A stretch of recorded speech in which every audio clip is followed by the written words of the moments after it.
for step 35, attaching the front dampers.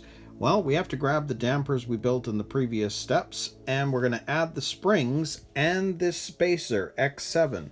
Now this X7 spacer is a little bigger than the others. You can see here on the parts tree, there's a thinner one, a super thin one, and then this thicker one that they're wanting you to install.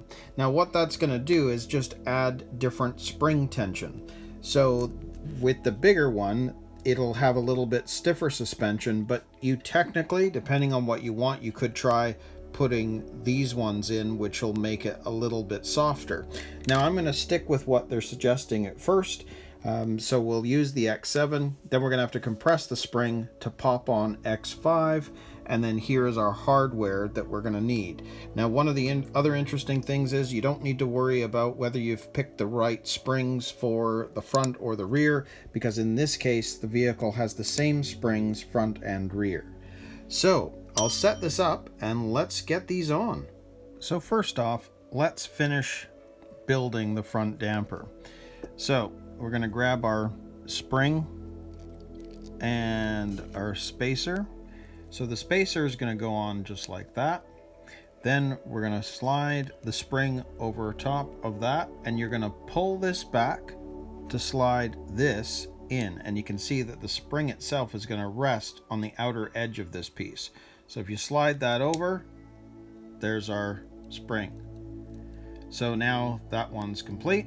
So we're going to do the exact same thing up for the other one. We grab our spacer, basically pop that on.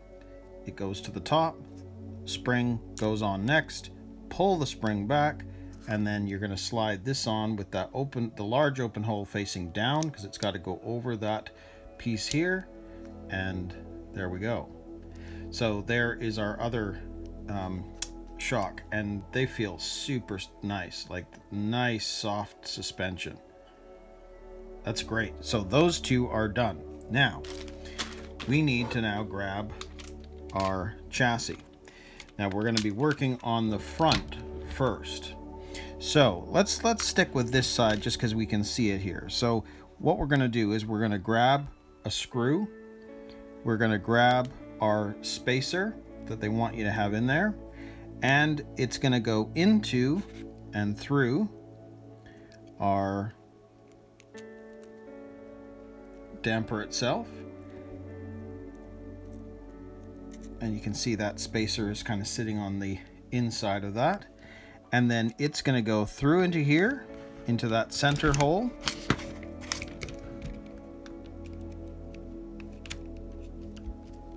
And then we're going to end up screwing it in. So I'm just going to move that a little bit here. And we've got our lock nut, which goes on the other side. Now I will tighten it, but in a minute. I want to finish this part off first.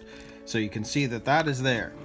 Now you can see on the bottom side, that ball connector that we originally put on, it's got to fit onto there. So in looking at how the shocks go onto the chassis, the easiest way to do this is to have it sit on its side.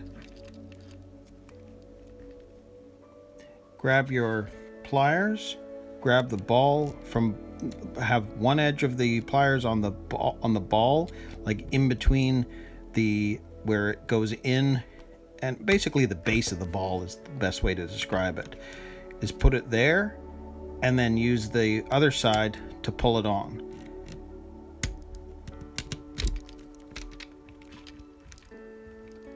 If I can show you here. There. So you can see that that now is in place,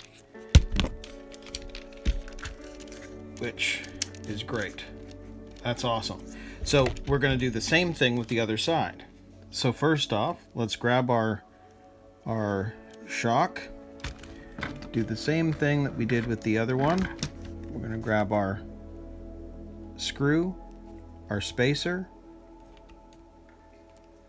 our shock, slide that through the center one,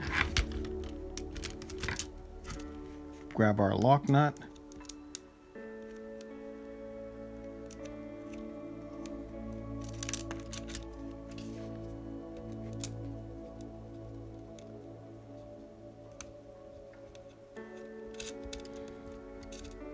And I will tighten it up in a minute, but I want to get this on first. So same sort of idea from this side.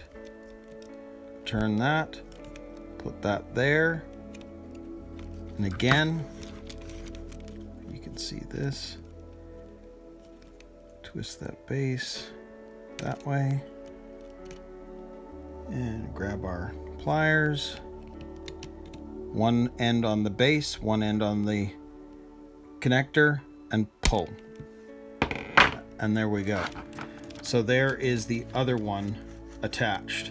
So now what's left is we just need to screw this in. So I'm just going to make sure that it's nice and tight.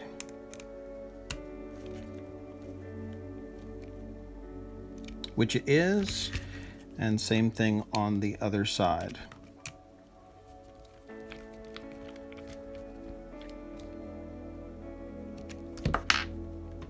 And remember, these are a softer plastic, so don't over tighten, because you're just going to strip these out. So that is the front, and I mean that it feels really smooth, and I think this is going to look great.